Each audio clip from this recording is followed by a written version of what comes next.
Meus irmãos, quando nós começamos a ler a carta aos Hebreus, nós começamos a identificar que o autor da carta tinha uma preocupação muito clara para com aqueles irmãos daquele período, porque nós já sabemos que eles estavam vivendo um tempo de uma perseguição ferrenha por parte do império contra a igreja. Os irmãos estavam sendo presos, estavam sendo mortos, estavam tendo seus bens tomados pelo governo, pelo império.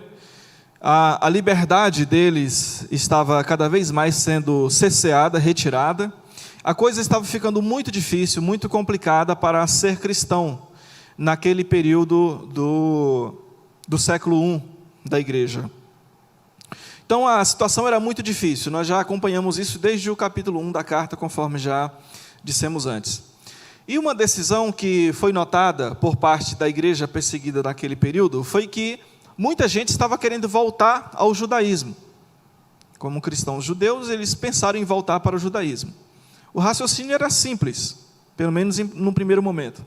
Bom, se está sendo muito difícil ser cristão, professar a fé cristã, dizer que se é cristão no nosso tempo, e agir como cristão, viver como cristão, e já que o judaísmo ele é aceito, assim como outras religiões, outras vertentes religiosas dentro do império, e nós somos judeus cristãos, por que não voltar para o judaísmo?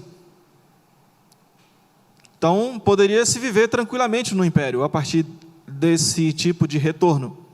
Esse era o raciocínio inicial. Mas aí, o autor dessa carta percebeu um problema sério nesse retorno. Era o problema da apostasia, do abandono da fé em Cristo, da comunhão com Cristo e do serviço a Cristo. Esse era o maior problema. E aí, então, ele passa a escrever para aqueles irmãos, mostrando que a decisão que eles estavam pensando em tomar era uma decisão errada, não era uma decisão sábia, conforme eles haviam pensado. E ele demonstra diversas razões, porque o abandonar Cristo e voltar para o judaísmo não seria a melhor opção, muito pelo contrário. Então ele começa a provar que Cristo é superior a tudo que eles já haviam experimentado naquele período em termos de judaísmo. Ele começa a provar que Cristo é superior a Moisés, Cristo é superior a Abraão, inclusive, Cristo é superior a Arão como representante do sacerdócio, Cristo é superior à lei, e vem, na verdade, mostrando que abandonar Cristo para voltar ao judaísmo seria voltar para a perda e não voltar para um ganho, para algo que eles imaginariam que fosse um ganho. E aí, no resumo, o autor vem provando que a tese deles estava errada por esses motivos que nós acabamos de elencar e outros mais. E aí nós chegamos no capítulo 10, só para adiantar aqui a questão. Quando nós chegamos no capítulo 10, o autor começa a mostrar um outro ponto, um outro problema que eles passariam a ter que lidar com ele e ter que resolver caso eles quisessem de fato voltar ainda para o judaísmo. E esse é um problema muito sério que não só acometia os cristãos daquele período, mas acometia todos os homens, todas as mulheres, todas as pessoas de todas as eras e de todos os lugares, inclusive a nós hoje, que é o problema da culpa. Como é que eles iriam lidar com a percepção e o sentimento da culpa pela pecaminosidade deles, pelo pecado que eles cometiam diariamente? Como é que eles iriam resolver isso? Então era um problema sério. E aí nós resolvemos pegar então esse capítulo 10 e tratá-lo dentro dessa perspectiva, da perspectiva da solução do problema para a culpa do homem, para a culpa do pecado do homem. E aí nos colocando também dentro dessa perspectiva aqui. E por que é importante tratar disso aqui? Primeiro porque, conforme já falamos, todos nós convivemos com a percepção e o sentimento da culpa nas nossas vidas. Diariamente, nós podemos notar situações em que nos encontramos culpados e somos torturados pelo sentimento de culpa. Situações, momentos outros que nos fazem ter pensamentos até mesmo bastante parecidos com o que eles tinham naquele período. O pensamento de desistir. Porque, na verdade, no fim das contas, a ideia de voltar para o judaísmo era uma ideia de desistência da vida cristã. Era uma ideia de desistência do relacionamento com Deus através de Cristo. Era uma ideia de desistência do servir a Cristo na coletividade dos irmãos.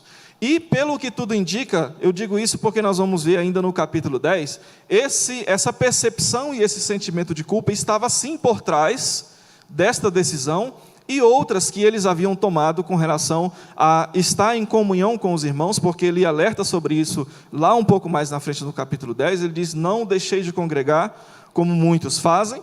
Aquela palavra ela não apareceu ali por acaso, ela não apareceu ali à toa, ela tem uma razão de ser. E ele fala também sobre o não desânimo ou a permanência, né, no serviço cristão. Então, ao que tudo indica, dentro dessa perspectiva do capítulo 10, a percepção e o sentimento e a culpa, a consciência de culpa não resolvida, estava também por trás de todas essas coisas. Então, eles tinham esse problemão para resolver. Ok, se vocês querem voltar, não é a melhor opção, muito pelo contrário, é a pior opção. Mas se vocês resolverem voltar, lembrem-se de que vocês vão precisar resolver esse sério problema, que é a sua culpabilidade, ou a sua culpa pelo pecado que você comete, pelo pecado do seu coração. E aí então ele passa a mais uma vez provar, dentro dessa perspectiva da solução do problema da culpa, que permanecer em Cristo ainda assim é a melhor decisão, é a melhor opção. E aí nós vamos ver, então, esse texto, analisar esse texto dentro dessa perspectiva. Meus irmãos, o sentimento de culpa é algo terrível. Eu anotei algumas coisas aqui que eu andei pesquisando sobre culpa. A culpa, ela gera em nós uma ideia fixa, constante, porque nós estamos sempre nos lembrando daquele momento, daquela situação, ou daquela ação, daquela decisão em que nós agimos como culpados. E aquilo fica na nossa cabeça como uma ideia fixa, nos lembrando disso o tempo inteiro. Ela faz com que nós sejamos o nosso próprio crítico interno.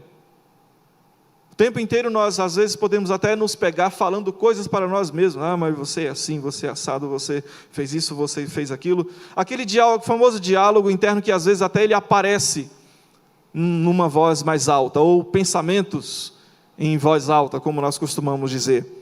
A culpa gera esse tipo de coisa em nós. A culpa, ela pode aparecer tanto por uma motivação concreta ou então uma motivação imaginária. Uma motivação concreta é de fato algo que nós temos consciência de que nós fizemos, mas algo imaginário, porque muitas vezes nós temos determinadas atitudes e nós imaginamos que aquelas nossas atitudes geraram determinados efeitos, principalmente na vida de outras pessoas, e aquilo também fica na nossa cabeça por um longo tempo, pelo menos enquanto a gente não obtiver uma explicação, não obtiver uma resolução, aquilo fica também martelando na nossa cabeça o tempo inteiro. A culpa faz com que nós guardemos remorso por muito tempo. Resultados possíveis de culpa. Ela produz em nós uma ansiedade terrível. Ela estrangula a nossa alma. Ela nos gera paralisia. Nós sofremos paralisia por culpa. Por que isso? Porque a culpa, ela nos remete ao passado. Sempre ela nos remete a algo que nós fizemos, ou decisões que nós tomamos, sentimentos que nós tivemos. Então ela sempre nos remete ao passado. E aí a gente fica no passado, a gente não desfruta das coisas boas do presente e nem se projeta para a esperança do futuro, a gente fica no passado. Então ela produz esse tipo de coisa em nós. Ela gera em nós doenças emocionais diversas. Nós temos muitas pesquisas que mostram isso. Ela gera em nós também um sentimento de que a dívida que nós temos com uma outra pessoa, por exemplo, é algo impagável, ou pode vir a ser algo impagável. Principalmente quando aquela outra pessoa mostra isso para a gente, que por mais que nós tomemos determinadas decisões para corrigir o nosso erro, muitas vezes tem pessoas que não aceitam as nossas ações de correção de erro e acabam passando para a gente a mensagem de que a dívida que nós temos com essa pessoa, nós nunca vamos conseguir pagar. Então a culpa gera esse tipo de coisa em nós. A culpa faz com que nós tratemos mal outras pessoas. Muitas vezes outras pessoas nem sabem por que nós estamos as tratando mal, mas muitas vezes é um determinado sentimento de culpa que nós temos que nos leva a esse tipo de ação. A culpa nos faz buscar culpados, outros culpados. Muitas vezes não nós mesmos, mas ela nos faz encontrar outros culpados. Nós vemos isso lá no Éden. Assim que o homem, o ser humano pecou, cada um foi colocando a responsabilidade no outro, transmitindo, chegaram até o ponto de culpar o próprio Deus, né? Foi a mulher que tu me deste. Então, se o Senhor não tivesse me dado a mulher, eu não teria errado, né? Eu não teria pecado contra o Senhor. Então, o sentimento de culpa causa esse tipo de situação. O sentimento de culpa pode levar uma pessoa a viver numa murmuração ou numa reclamação constante. Aquele tipo de pessoa que não aguenta nem a si próprio e nem os outros as aguentam, porque vive o tempo inteiro reclamando, como uma goteira constante, o tempo inteiro. A culpa, ela gera sentimentos de depressão, pode facilmente levar uma pessoa à depressão. A culpa leva uma pessoa, ou pode levar, ao alcoolismo, às drogas e ao isolamento. E eu me lembro de uma situação em que nós fazíamos um trabalho nas ruas, e o que nós víamos de pessoas que hoje moram nas ruas, pura e simplesmente porque são pessoas que carregam terríveis sentimentos de culpa e são aprisionados por culpa o tempo inteiro, e resolveram sair de casa e viver na rua. Irmãos, não são poucas as pessoas, são muitas, muitas, muitas as pessoas. Quando você vai conversar, no fim das contas, está guardado ali um terrível sentimento de culpa. E essas pessoas entram para essa vida, vivem depressivas, vão para o álcool para tentar ter um sentimento de alívio, vão para as drogas, se isolam, vivem em desequilíbrio emocional, têm a autoconfiança afetada, porque imagina que nunca vai conseguir sair daquela situação. A culpa gera terrível desespero. Então é isso que a culpa produz em nós. Algumas possíveis soluções que às vezes são apresentadas é o seguinte: aprender com os próprios erros para não cometê-los novamente. Colocar a raiva ou aquele sentimento para fora, externar de alguma maneira. Entender que os erros acontecem e escrever uma nova história. Geralmente são soluções apresentadas para uma consciência culpada. E por que eu resolvi alistar essas possíveis soluções humanas para essas consciências culpadas? Por uma simples razão. É porque por mais que haja um esforço para que essas pessoas saiam ou consigam de alguma maneira fugir dessa prisão da culpa, essas soluções humanas e outras mais, elas podem até ser um esforço temporário, podem até trazer algum tipo de alívio temporário, mas no fim das contas, elas não solucionam em hipótese alguma o sentimento de culpa que terrivelmente aprisiona as pessoas, as mantém num cárcere e as levam por caminhos de morte, inclusive em muitas ocasiões. São esforços que a gente pode até reconhecer como tentativas de ajudar, mas que no fim das contas, na verdade, não traz cura e não traz restauração completa, e nós vamos ver isso aqui no capítulo 10. O porquê essas soluções humanas não trazem solução completa e qual é, de fato, a solução completa. Então, aqueles irmãos, quando nós pensamos na tentativa deles de voltar para o judaísmo e na apresentação desse grande problema que o autor faz para aqueles irmãos, eles, de fato, tinham um grande problema. Porque, vamos lá, versículo 1. Ora, visto que a lei tem sombra dos bens vindouros, não a imagem real das coisas, nunca mais pode tornar perfeitos os ofertantes, com os mesmos sacrifícios que, ano após ano, perpetuamente eles oferecem. Vamos colocar esse versículo aqui em contexto. O autor está citando a lei e está citando as questões cerimoniais, os ritos cerimoniais do Antigo Testamento, que eram feitos para o perdão do pecado daqueles ofertantes. Então eles levavam o sacrifício que a lei exigia, o sacerdote oferecia aquele sacrifício, o sumo sacerdote entrava uma vez por ano no Santo dos Santos, que representava ali a presença de Deus de fato, pelo pecado do povo, e assim por diante. Então esse era o ritual básico que nós podemos citar e que o autor está mostrando aqui. Ele diz que a lei, que inclusive a lei que regia esses sacrifícios, ele diz que ela tem sombra dos bens vindouros.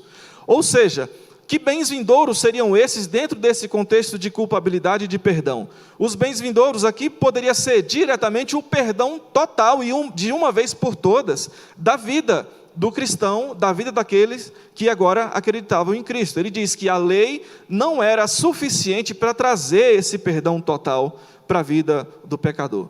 Ela trazia apenas a sombra, apenas uma representação da realidade. Eles podiam até desfrutar de um gostinho apenas, e temporário, muito passageiro. Mas rapidamente, o sentimento da culpa, a acusação da culpa, muito rapidamente viria a vida deles de novo. E nós vamos ver, inclusive, porque já agora nos próximos versículos desse texto. Então, seria tipo, não se enganem, vocês vão voltar, vão oferecer sacrifícios, mas vai ser um bem temporário de novo. Vocês, por fim, não vão ser perdoados e nem vão se sentir perdoados. Vocês não vão se sentir aliviados desse peso terrível de culpa por serem pecadores diante de Deus. Não vai resolver, porque a lei ela traz apenas as sombras, ela não traz a realidade dos bens vindouros, dessa paz perene que Deus nos dá em meio à expiação do nosso pecado. Ele diz então que ela não é a imagem real das coisas. Nunca mais, portanto, ela será capaz de tornar perfeito, ou completo, ou pleno. A lei não seria capaz de tornar o ser humano pleno, amadurecido espiritualmente, a ponto de ele, inclusive, sentir-se amado e aceito por Deus de novo. Então, ele diz, com aqueles mesmos sacrifícios que, ano após ano, perpetualmente eles oferecem. E aí, aquela resposta que eu falei, para aquela pergunta, do porquê aqueles irmãos continuariam, portanto, sendo torturados na sua consciência culpada, era por causa disso aqui, ainda no final do versículo 10. Aqueles sacrifícios, eles eram oferecidos ano após ano. Agora pense um pouquinho só. A pessoa oferecia um determinado sacrifício pelo pecado. E aí, aquele sacrifício era oferecido. Só que o problema é que cada vez que aquele sacrifício era oferecido, batia novamente a lembrança e a acusação de que eram pecadores, porque aquilo se repetia constantemente. Então, não tinha como eles se livrarem desse sentimento de culpa e dessa percepção de culpa. É como alguém com quem você convive, que o tempo inteiro lembra você de um pecado que você cometeu, de um erro que você cometeu. Você já pediu perdão para Deus, você já pediu perdão para a pessoa, você já confessou, mas aí, vez ou outra, acontece uma discórdiazinha, alguma coisa ali, e você fez isso, você fez aquilo. E aí chega um momento que você pensa assim, será que eu nunca vou conseguir deixar de ser lembrado de algo que eu cometi de errado? Então, era isso que a lei fazia. Era isso que esse sacrifício repetitivo fazia na vida daquelas pessoas. E aí, irmãos, essas soluções, pretensas soluções humanas que nós apresentamos aqui, conforme dissemos, elas podem até ser uma tentativa de ajudar, mas ela não ajuda a consciência culpada, porque todas as vezes em que uma pessoa, por exemplo, vai tentar aprender com seus próprios erros, ela vai lembrar que errou, ela vai lembrar que pecou, a sua consciência culpada volta.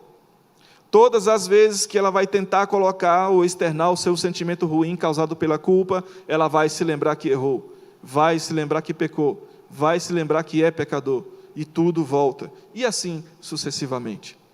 Era necessário pensar e ter algo que fosse definitivo.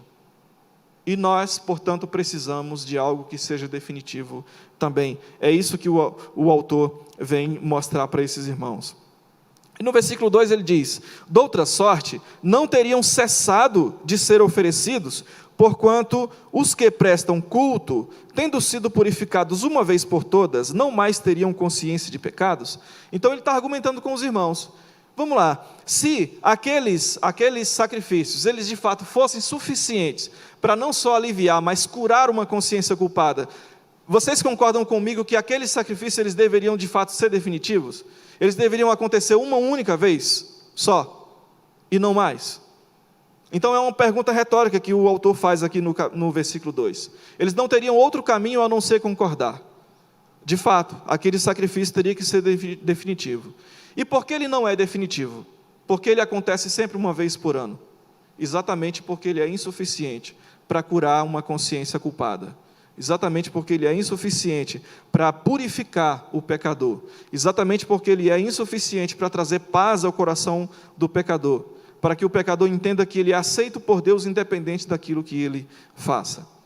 Então, num conjunto, todos aqueles sacrifícios seriam, no fim das contas, tentativas de soluções humanas, assim como também as que nós temos hoje. Por que é importante pensarmos nisso? Porque nós não tem nenhum de nós aqui que seja judeu. Não tem nenhum de nós que queira ou pense em voltar para o judaísmo.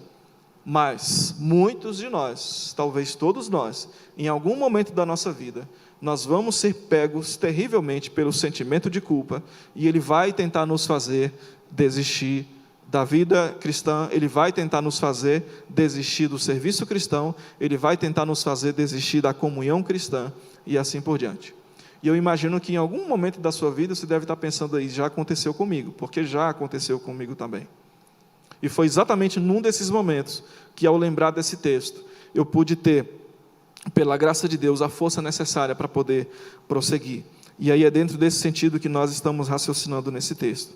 E no versículo 3, entretanto, nesses sacrifícios faz-se recordação de pecados todos os anos. É isso que a gente estava falando. O autor acaba de dizer aqui no versículo 3, todos os anos tem recordação de pecados. Algo terrível. Recordação de erros seus, todos os anos, todos os anos. Aqueles irmãos, eu tenho plena certeza que ao ler esse trecho, no mínimo a sensação que eles poderiam ter é, não quero nem saber de judaísmo, Deus me livre de judaísmo, Deus me livre de rituais, Deus me livre de tentativas de soluções humanas que me façam o tempo inteiro ficar me recordando de que eu sou pecador, de que eu errei, de que eu fracassei, de que eu sou apenas um fracassado em tentar encontrar soluções para o meu próprio sentimento de culpa. O autor está dizendo aqui, faz-se recordação de pecados todos os anos. E aí no versículo 4, por quê? Porque é impossível que o sangue de touros e de bodes remova pecados. Eles não tinham esse poder, eram apenas sombra do que haveria de vir. Eram apenas representações de quê e de quem? Do próprio Cristo. Que inclusive o autor vai dizer depois, fazer uma menção de um salmo, que Cristo recebeu um corpo exatamente para isso. Versículo 5, por isso, ao entrar no mundo diz, sacrifício e oferta não quiseste, antes um corpo me formaste. Uma menção aqui ao Salmo 40, um salmo cujo texto é cristológico. O Senhor não tem como objetivo salvar através de sacrifícios, mas antes, ao contrário disso, o Senhor me deu um corpo, exatamente para que eu fosse o sacrifício, ou seja, uma menção ao próprio Jesus Cristo. Versículo 6, não te deleitaste com holocaustos e ofertas pelo pecado, pelas razões que nós já apresentamos. Então eu disse, eis aqui estou, no rolo do livro está escrito a meu respeito, para fazer, ó Deus, a tua vontade. Mais menção ao próprio Jesus Cristo. A disposição de, ao receber um corpo, tornar-se esse sacrifício perfeito para fazer a vontade de Deus. E a vontade de Deus aqui dentro desse contexto qual era? A expiação do pecado, a expiação total do pecado daquele que haveria de crer. A expiação plena do eleito de Deus. Esta era a vontade de Deus. E Cristo aqui, portanto, através dessa lembrança desse salmo, ele está dizendo, eu estou aqui exatamente para cumprir esta vontade. Nesse trecho, o autor já está dando pequenas dicas, pequenos indícios, mostrando caminhos de aonde ele quer chegar, que é exatamente no sacrifício perfeito e único de Cristo Jesus. No versículo 8, depois de dizer como acima, sacrifícios e ofertas não quiseste, nem holocaustos e oblações pelo pecado, nem com isto te deleitaste, coisas que se oferecem segundo a lei. Então acrescentou, eis aqui estou para fazer, ó Deus, a tua vontade. Remove o primeiro para estabelecer o segundo. Ou seja, retira, portanto, o sistema sacrificial do Antigo Testamento, que não vai produzir a expiação pelo pecado, que não vai trazer paz ao coração do pecador e a certeza de que ele é aceito por Deus, com base naqueles sacrifícios, e agora põe-se no lugar o segundo. Esse segundo seria qual? o próprio Cristo, o sacrifício perfeito, único, pleno e eterno do Senhor. Então, assim o autor vai desenvolvendo, portanto, o seu raciocínio. No versículo 10 ele nos diz: nessa vontade é que temos sido santificados mediante a oferta do corpo de Cristo Jesus, uma vez por todas. Aqui ele chega no auge do seu raciocínio, e o que vem depois são desdobramentos do que ele acabou de dizer. E ele diz assim, portanto: o que digo para vocês é que nessa vontade de Deus de expiar o pecado através de Cristo, é nessa vontade que nós, portanto, somos santificados. Já não somos mais santificados com base naquilo que nós podíamos fazer. Já não somos mais santificados com base no nosso levar do sacrifício até o templo para que ele seja ofertado. Já não somos mais santificados com base naquilo que o sacerdote faz para nós. Agora nós somos santificados mediante a vontade de Deus na pessoa de Cristo Jesus, na oferta do corpo dele na cruz do Calvário. Então, esta é a ideia, esse é o ponto maior desse nosso texto aqui do capítulo 10, e portanto o que ele vem dizer depois são explicações a respeito disso. Então no versículo 11, ora, todo sacerdote se apresenta dia após dia, ou seja, sempre lembrando do sacrifício e portanto do pecado, a exercer o serviço sagrado e a oferecer muitas vezes os mesmos sacrifícios, que nunca jamais pode remover pecados. Versículo 12, Jesus, porém, aqui uma ideia contrária, ao contrário desse sacerdote que oferece sempre os sacrifícios por pecados que não vão ser solucionados, não vão ser expiados através desse serviço, Jesus, porém, ao contrário disso, tendo oferecido para sempre, guarde bem essa expressão, para sempre, um único sacrifício pelos pecados, assentou-se à destra de Deus. Olha aqui, irmãos, o benefício maior e supremo da nossa expiação, a expiação do nosso pecado na pessoa de Cristo Jesus. Um sacrifício para sempre e um único sacrifício. Isso aqui nos diz muitas coisas. Se as pessoas aí fora, que vivem atormentadas constante e diariamente por culpas, conhecessem essa verdade, de que existe alguém que morreu por elas uma única vez e para sempre, para perdoar todos os pecados delas, os pecados passados, os pecados presentes e os pecados futuros, eu tenho certeza de que os consultórios de psicólogos, nada contra os psicólogos, tá? Mas os consultórios dos psicólogos, as idas dessas pessoas em busca de soluções humanas iria diminuir drasticamente. Porque aqui está a solução. O sacrifício único e de uma vez por todas. A grande tentação, irmãos, é de nós acreditarmos nisso superficialmente. E até mesmo quando nós pecarmos, a gente voltar e tentar se martirizar, tentar se culpar além da nossa própria culpa, tentar colocar peso sobre si além do peso do nosso próprio pecado, tentar se autoflagelar ou se autocastigar além do castigo que o próprio pecado traz sobre nós, em vez de nós olharmos para isso aqui e lembrar que mesmo até ainda os erros ou pecados que eu ainda vou cometer, porque eu vou cometer infelizmente, Cristo já pagou por eles. Cristo já os expiou na cruz. Isso aqui é de uma preciosidade sem tamanho, eterna, podemos dizer. Porque a partir disso, irmãos, nós só podemos sentir, de fato, liberdade em Cristo Jesus, para viver a vida que Ele tem para nós. Mas vamos prosseguir. Versículo 13, aguardando daí em diante, até que os seus inimigos sejam postos por estrados dos seus pés.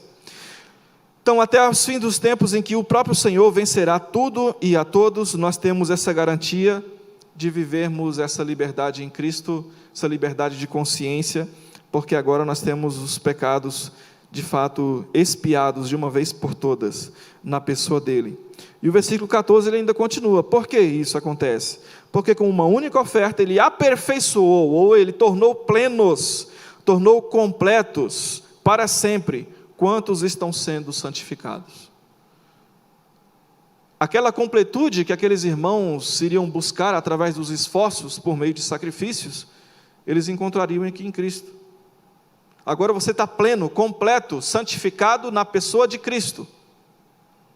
Você não é santo por si só, você não é completo por si só, mas em Cristo você é. É por isso que agora, até costumamos dizer, quando Deus olha para nós, e aí esse texto também vai explicar um pouco disso depois, mas quando Deus olha para nós, é claro que Ele não vê a nossa santidade produzida por nós, Ele não vê a nossa tentativa de sermos aceitos, as tentativas que são simplesmente resultado do nosso próprio coração. Mas quando Deus nos vê, Ele nos vê na pessoa de Cristo, Ele vê a santidade de Cristo, Ele vê a completude de Cristo, a obediência perfeita de Cristo, o sacrifício perfeito e único de Cristo. Deus nos vê nele, e portanto assim nós podemos dizer e crer no que está escrito aqui, de que assim de fato nós somos plenos. Ele nos tornou plenos, Ele aperfeiçoou, Ele nos amadureceu espiritualmente, a ponto de sermos, portanto, aceitos pela expiação que Cristo fez. E Ele diz que isso é para todos aqueles que estão sendo santificados na pessoa de Jesus. E o versículo 15: e disto dá testemunho também o Espírito Santo, porquanto, após ter dito, esta é a aliança que farei com eles, depois daqueles dias, diz o Senhor, porei no seu coração as minhas leis, e sobre a sua mente as inscreverei. Ele está fazendo uma citação aqui no versículo 16, do capítulo 31 de Jeremias.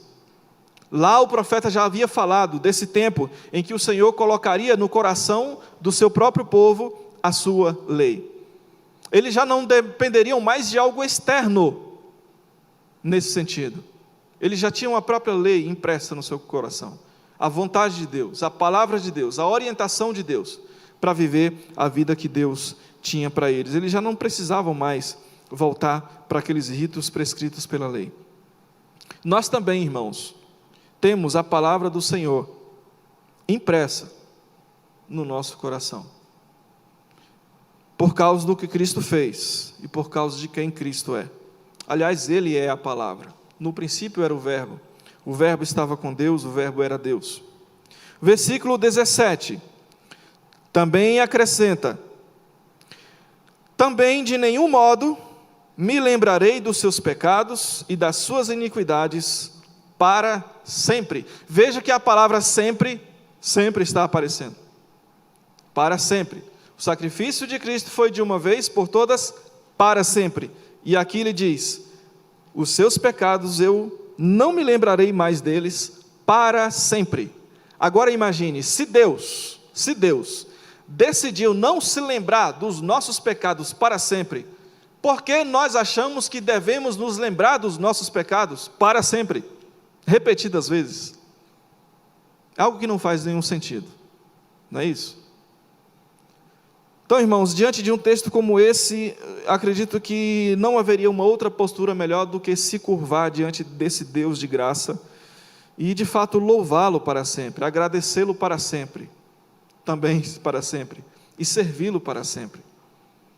Porque se por um lado o tribunal da nossa própria consciência nos acusa, ou o tribunal dos homens, das pessoas com quem muitas vezes nós até podemos conviver, constantemente nos acusa, nós temos uma palavra aqui do Supremo Juiz, que diz que não se lembrará mais dos nossos pecados para sempre. Ou seja, nunca mais Ele colocará o dedo no nosso rosto e nos acusará de pecado. Tudo por causa do que Cristo fez por nós. Mas eu me lembro de, uma vez um pastor pregando, ele falou que Deus lançou o nosso pecado no mar do esquecimento, mas nós insistentemente vamos à beira do mar com uma varinha para pescá-lo de volta. Então essa é de fato a tentação do nosso coração. Muitas vezes até oramos, e de coração sincero, confessamos a Deus, Senhor, me perdoe porque eu pequei, eu fiz isso, eu pensei aquilo, eu não fiz isso. E aí, de repente, no mesmo dia ou no outro dia, eu estou me martirizando de novo por causa daquele mesmo pecado que eu cometi, que eu já confessei e que já recebi o perdão de Deus. Então, irmãos, um versículo como esse, do versículo 17, ele deve nos fazer ter paz perene em Deus, por causa da pessoa de Cristo Jesus. Versículo 18, ora, onde há remissão destes, não há oferta pelo pecado. Então, Pecado confessado, pecado perdoado, pecado esquecido e deixado no passado. Até rimou, né? E deixado de fato no passado. Agora é liberdade para viver em Cristo. E aí, se tem uma perguntinha que talvez pode vir à cabeça de alguém, ok, Cristo já me perdoou de todos os meus pecados, passados, presentes e futuros, então quer dizer que eu posso viver do jeito que eu quiser?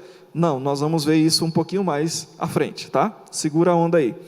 Versículo 19.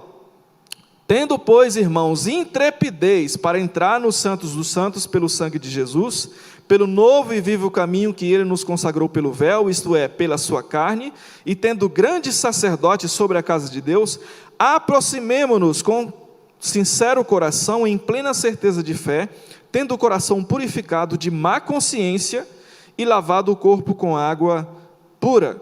Olha o que ele está dizendo aqui.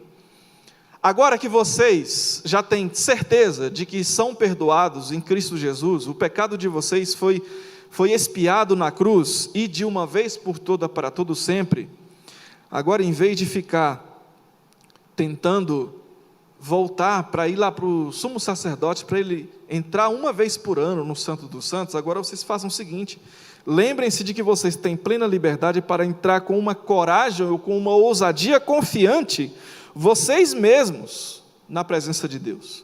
Agora vocês não precisam mais de sacerdote. Agora vocês não precisam mais de sumo sacerdote. Agora vocês não precisam mais de soluções humanas, de sacrifícios. Agora vocês não precisam mais de simplesmente tentar aprender com os próprios erros, nesse sentido de ser aceitos por Deus. Agora vocês não precisam mais de simplesmente colocar o sentimento para fora para tentar ter algum tipo de alívio. Agora vocês não precisam simplesmente de tentar reescrever a sua própria história de novo. Tudo bem se você quer fazer, mas você não precisa mais disso para que você tenha paz com Deus, para que você tenha paz com você mesmo e para que você tenha paz com outras pessoas. Você não precisa mais, porque tudo o que era para ser feito, Cristo já fez. Então agora, em vez de procurar intermediários de novo no judaísmo, vão vocês mesmos, com uma coragem confiante, daqueles que são aceitos por Deus para de fato entrar na presença de Deus, no Santo dos Santos. Esse Santo dos Santos que agora já não é mais simplesmente sombra, como no Antigo Testamento. Essa presença de Deus que agora é uma realidade para aqueles que creem. Agora vocês têm a liberdade de fazer isso. Como é que vocês vão entrar? Por um novo e vivo caminho. Para entrar no Santo dos Santos tinha o caminho natural, corredorzinho lá para poder entrar. Ele diz que não é mais por aquele corredorzinho do templo que leva até o Santo dos Santos. Agora é para o novo e vivo caminho. É interessante, por que ele usa essas duas expressões, novo e vivo?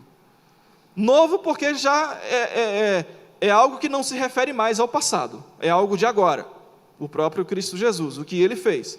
E vivo porque aquelas coisas do passado, de fato, já passaram. Os seus efeitos já passaram. O que era para ser feito, já foi. Mas Cristo, em seu corpo, é vivo e está vivo. Por isso é um novo e vivo caminho. Por isso, inclusive, é que nós vamos ver, e já vimos até, que o Senhor, após oferecer o seu sacrifício, ele assentou-se à destra do Pai. E por isso é que nós vemos lá no capítulo 4 e no capítulo 5, ainda dessa mesma carta, que ele é o grande sacerdote que vive a interceder por nós. Porque ele foi esse novo e vivo caminho. Ele nos consagrou pelo véu, isto é, pela sua carne. O corpo de Cristo, portanto, aqui é a realidade daquela sombra que era o véu, ou aquela visão de futuro que era o véu no Antigo Testamento. Para que o sacerdote entrasse, o sumo sacerdote entrasse no Santo dos Santos, ele precisava passar por um véu, que estava ali entre ele e o Santo dos Santos. E o autor diz assim: aquele véu lá do templo já deixou de existir, ele foi o próprio corpo de Cristo. Por isso que você não precisa mais entrar pelo véu, você entra agora ao Santo dos Santos pela pessoa de Cristo.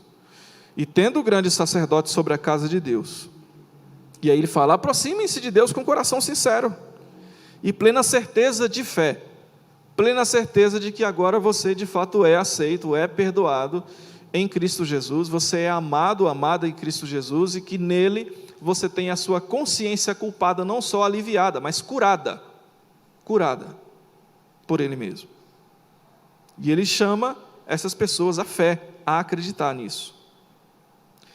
No versículo 23 ele fala: guardemos firmes a confissão da esperança, sem vacilar, pois quem fez a promessa é fiel. Consideremo-nos também uns aos outros, para estimularmos ao amor e às boas obras, e não deixemos de congregar como é de costume de alguns, antes façam admoestações, e tanto mais quanto vedes que o dia se aproxima. Então, agora aqueles irmãos, eles eram admoestados a entrar com confiança na presença de Deus, por tudo que o autor já havia posto, e ele reforça, sem vacilar, mas aí ele leva para as questões práticas também do dia a dia, de vida na igreja. Ele diz assim: portanto, agora peguem essa liberdade que vocês sabem que tem na pessoa de Jesus Cristo, peguem essa certeza de fé de que vocês são aceitos, de que vocês são amados por Deus, e agora passem de novo a congregar e estar junto com os irmãos e incentivá-los a permanecer também na fé, a não deixar que outros também desistam e desanimem.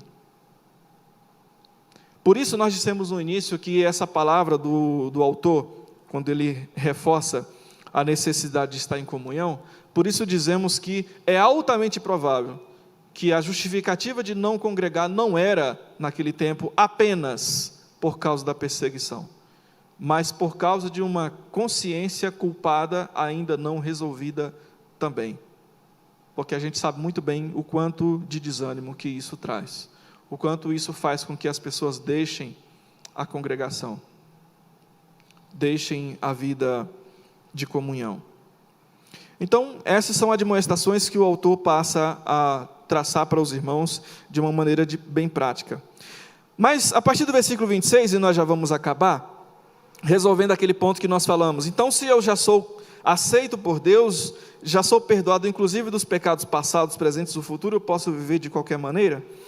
Ele diz no versículo 25 que é preciso fazer admoestações para que aqueles outros irmãos não desistam, não desanimem, pelo contrário, permaneçam na fé. E aí no 26 ele diz: porque se vivermos deliberadamente em pecado, depois de termos recebido o pleno conhecimento da verdade, já não resta sacrifício pelo pecado.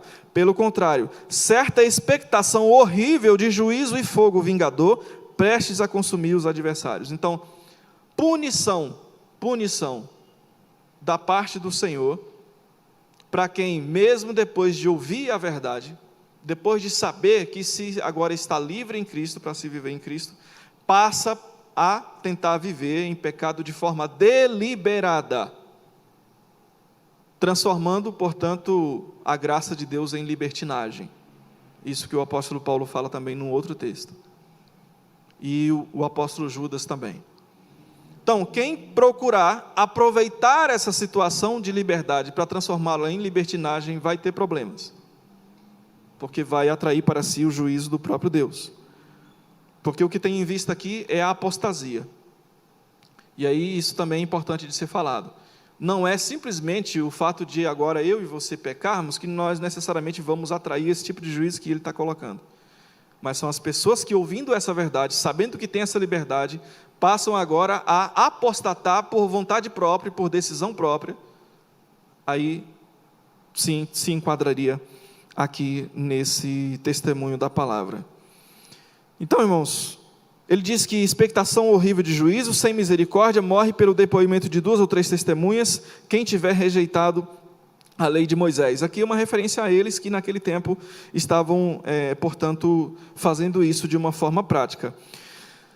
De quanto mais severo castigo julgais, vós será considerado digno aquele que calcou aos pés o Filho de Deus e profanou o sangue da aliança. Então seria uma profanação da própria aliança com Deus, com o qual foi santificado e ultrajou o Espírito da graça. Então veja que seria profanar a aliança e ultraje ao Espírito fazer esse tipo de coisa. 30. Ora, nós conhecemos aquele que disse: a mim pertence a vingança, que é o próprio Senhor. É uma citação de Deuteronômio 32, versículo 35 e 36. eu retribuirei. E outra vez, o Senhor julgará o seu povo. Horrível coisa é cair nas mãos do Deus vivo. Então ele está fazendo um alerta para que essas pessoas de fato não aproveitem a liberdade para viver, portanto, em libertinagem e de forma deliberada.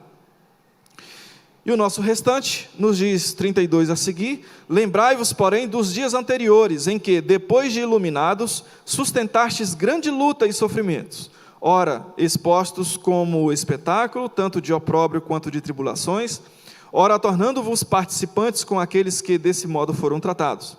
Porque não somente vos compadeceste dos encarcerados, como também aceitastes com alegria o espólio dos vossos bens, tendo ciência de possuirdes vós mesmos patrimônio superior e durável.